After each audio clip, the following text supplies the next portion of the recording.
Students, welcome back. Teacher Manisha YouTube channel पर आप सभी स्टूडेंट्स का बहुत बहुत स्वागत है।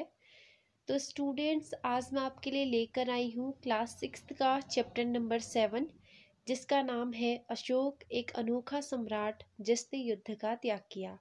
तो इससे पहले वाली क्लास में स्टूडेंट्स मैंने आपको पढ़ाया था चैप्टर नंबर 6, जिसमें मैंने आपको कुछ पॉइंट्स पढ़ाए थे, जैसे कि अशोक कौन थे, उपनिषद किसे कहते हैं, भारतीय दर्शन कितने प्रकार के होते हैं, आश्रम व्यवस्था क्या होती है और जैन धर्म किसे कहते हैं। तो इन पॉइंट्स पर हमने चर्चा की थी। तो आज हम पढ़ेंगे चैप्टर नंबर 7। तो जो भी स्टूडेंट्स इससे पहले वाली क्लास को अटेंड करके नहीं आए हैं, तो सबसे पहले वो उस क्लास को अच्छे से अटेंड है। वो जैसे कि मैंने स्टार्टिंग में बताया, अशोक एक अनोखा सम्राट जिसने युद्ध का त्याग किया।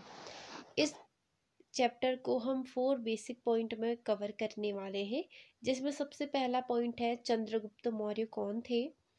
सेकंड पॉइंट है मौर्य शासन का साम्राज्य कहाँ तक फैला था और मौर्य प्रशासन किस तरीके से चलाया जाता था। थर्ड पॉइंट है अशोक और कलिंग युद्ध, अशोक का कलिंग युद्ध के साथ क्या संबंध था। फोर्थ पॉइंट है अशोक का धम्म, अशोक का धम्म किसे कहते हैं। तो सबसे पहला पॉइंट हम देखते हैं चंद्रगुप्त मौर्य।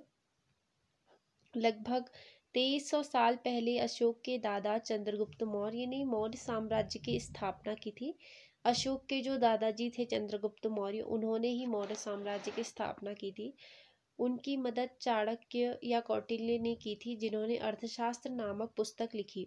तो चाणक्य ने अर्थशास्त्र नामक पुस्तक लिखी थी और जिन्होंने चंद्रगुप्त को मौर्य साम्राज्य के स्थापना करने में उनकी हेल्प की थी।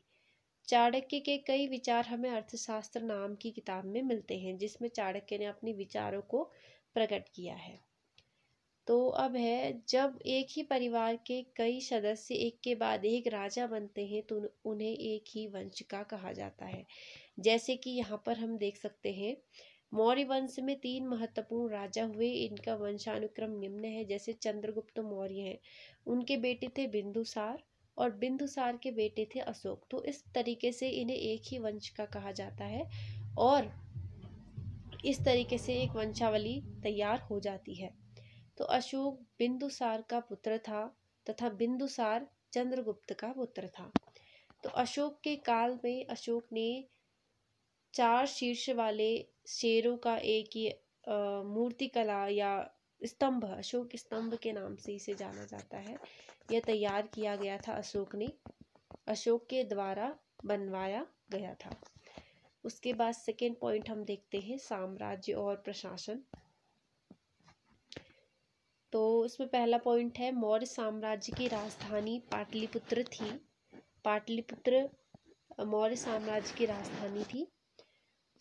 सम्राट का सीधा नियंत्रण पाटलिपुत्र और उसके आसपास के इलाकों पर था।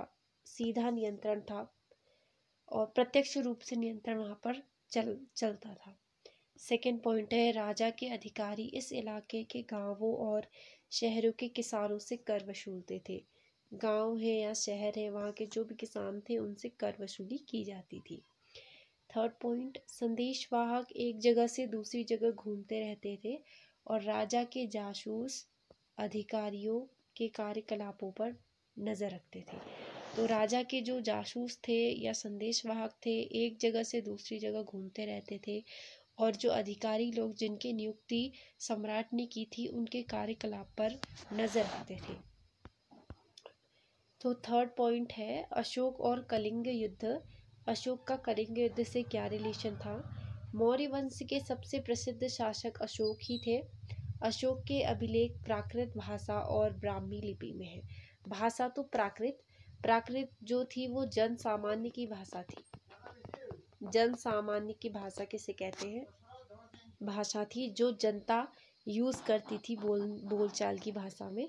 तो वही अशोक के अभिलेख में प्राकृत भाषा और ब्राह्मी लिपि में अशोक के अभिलेख खुदवाए गए हैं। अभिलेख किसे कहते हैं, किसी भी पत्थर धातु जैसी कठोर सतह पर उत्कीर्ण किए गए विचार अभिलेख कहलाते हैं।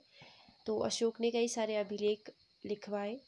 अशोक ने कलिंग, जो कि उड़ीसा का प्राचीन नाम है, वर्तमान में इसको उड़ीसा बोलते हैं, उसको जीतने के लिए एक युद्ध लड़ा था, लेकिन युद्ध जनित हिंसा और खून खराबा देखकर उन्हें युद्ध से वितृष्णा हो गई थी, यानी कि घृणा हो गई थी। अशोक ने देखा कि उसने जो युद्ध लड़ा था कलिंग को जीतने के लिए, उसमें बहुत सारा खून खराबा, अपने ही जनता का, अपने ही लोगों का खून उनको उनको दिखाई दिया, इस तरीके के रक्तपात दिखाई दिया, तो उन्हें उस युद्ध से ही घृणा हो गई। तो उन्होंने फिर बोला कि इस कारण उन्होंने निर्णय लिया कि वे भविष्य में कभी युद्ध नहीं करेंगे, और उन्होंने बौद्ध धर्म को ग्रहण कर लिया। ठीक है, तो इस तरीके से उन्होंने बौद्ध धर्म को ग्रहण कर लिया। तो स्टूडेंट्स, अभी मैं आपको सिर्फ थर्ड पॉइंट तक ही पढ़ा सकती हूँ। तो मैंने आपको थर्ड पॉइंट पढ़ा दिए हैं, 3 पॉइंट आपको क्लियर करा दिए हैं। आई होप आपको क्लियर हो चुके होंगे। तो सबसे पहला पॉइंट में हमने देखा चंद्रगुप्त मौर्य कौन थे। वो अशोक के दादाजी थे, जिन्होंने 2300 साल पहले मौर्य साम्राज्य की स्थापना की थी। और अगर बात करें साम्राज्य और प्रशासन की, तो अशोक का जो साम्राज्य था उसकी राजधानी पाटलिपुत्र थी, और उसका प्रशासन अधिकारी नियुक्त किए गए थे, और उन अधिकारियों पर नियंत्रण रखने। देखा कि अशोक और कलिंग युद्ध, अशोक कलिंग पर विजय प्राप्त करना चाहते थे, पर जब उन्होंने युद्ध में लड़ाई लड़ी तो उन्हें अपने ही जनता, अपने ही क्षेत्र के लोगों को ऐसे मरते हुए देखकर, रक्तपात देखकर युद्ध से घृणा हो गई, वितृष्णा हो गई। एकदम से तो नहीं, लेकिन मन में से हट गया कि अब युद्ध नहीं करना है। तो ये 3 पॉइंट्स हमने इसमें डिस्कस किए।